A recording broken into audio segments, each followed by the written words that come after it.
Rede Procursos, vinha hoje descomplicar a enfermagem, trazendo hoje a aula de anatomia do sistema nervoso. O sistema nervoso, ele é composto pelo sistema nervoso central e o sistema nervoso periférico. Nós vamos conhecer um pouco do funcionamento desse sistema tão importante para o nosso corpo. O sistema nervoso, ele é responsável pelo controle geral das funções do organismo. Ele tem três funções básicas. A função sensorial, que vai ser responsável pela captação dos estímulos externos. A função motora, que vai ser responsável pela mobilidade. E a função glandular, que também está responsável ali na função motora.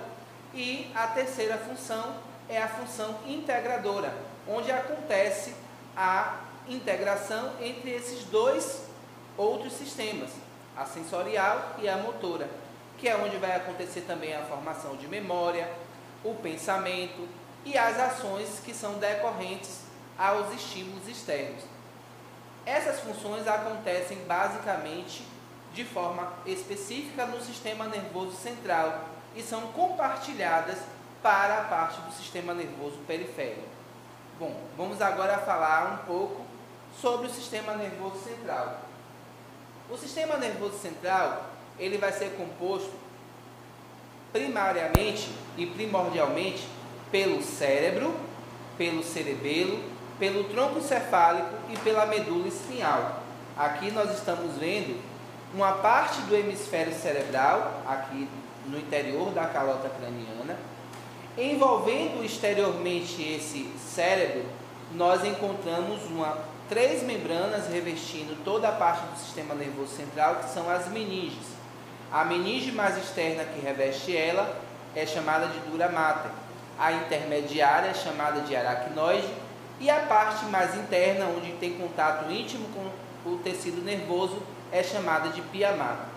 Aqui nós observamos nessa imagem o encéfalo, né, essa parte do hemisfério cerebral, que nós observamos a parte externa, onde tem aqui as artérias, formando a partir dos giros, a substância cinzenta, o córtex cerebral, é onde acontece de forma importante a fase integradora do sistema nervoso.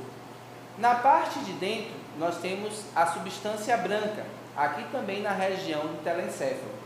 Na parte mais inferior do cérebro, nós encontramos o diencéfalo, região extremamente importante para o controle das ações do encéfalo e, consequentemente, é a central de comando, que vai distribuir os estímulos neurológicos para todo o corpo e também trazer as reações que vão ser decodificadas na parte do telencéfalo.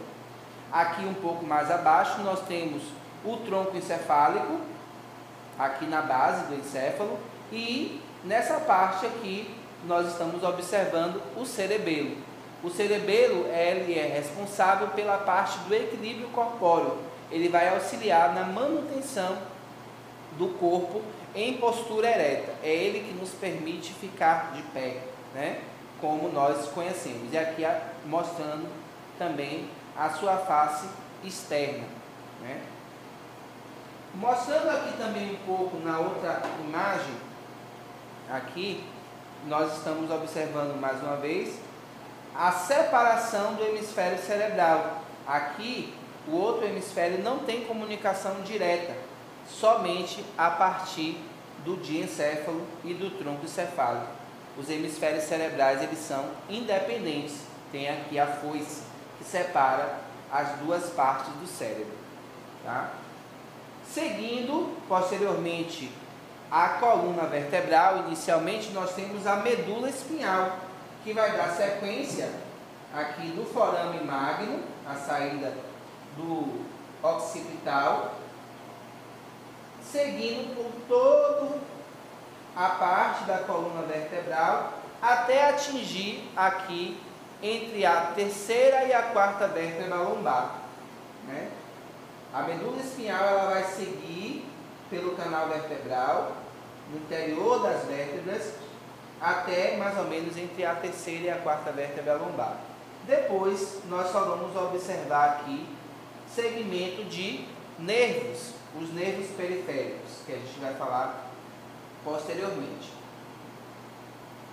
Na região cerebral, na região do tronco encefálico, nós vamos encontrar aqui, seja na base do cérebro, no cerebelo e no tronco encefálico, 12 pares de nervos cranianos. Eles serão responsáveis pelas ações e coordenações de forma direta de sensorial e motora da região da face.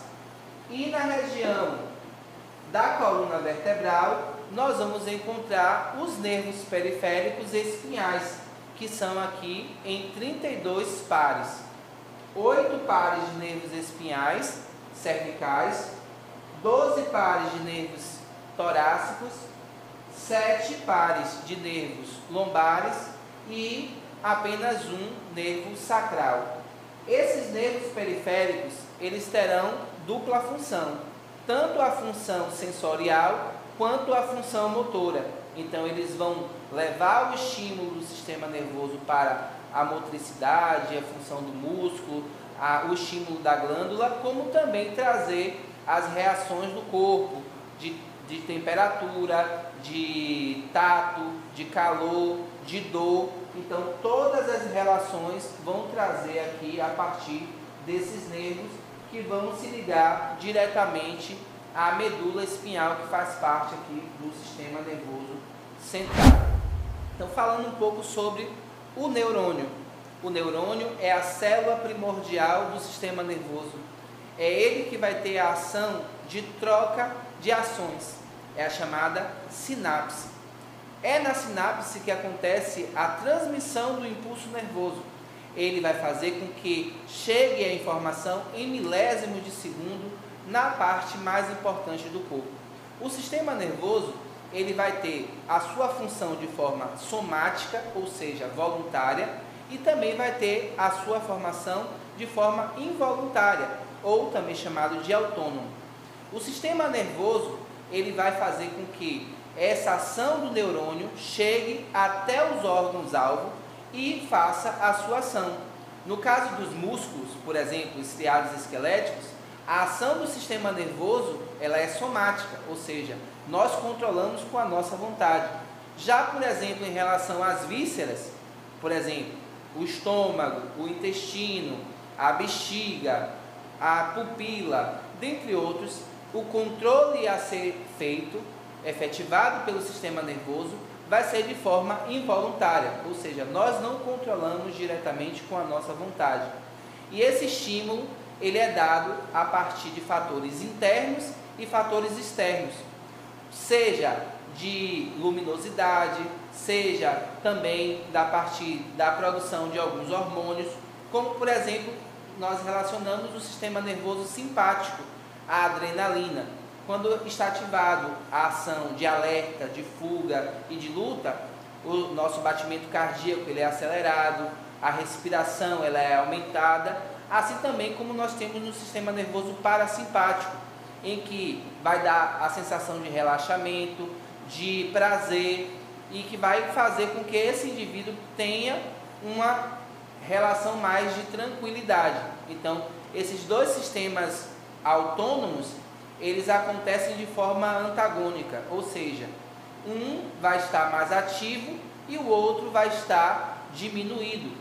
E, respectivamente, quando há esse estímulo maior de um para com o outro, o oposto vai estar inibido, ou seja, não vai funcionar.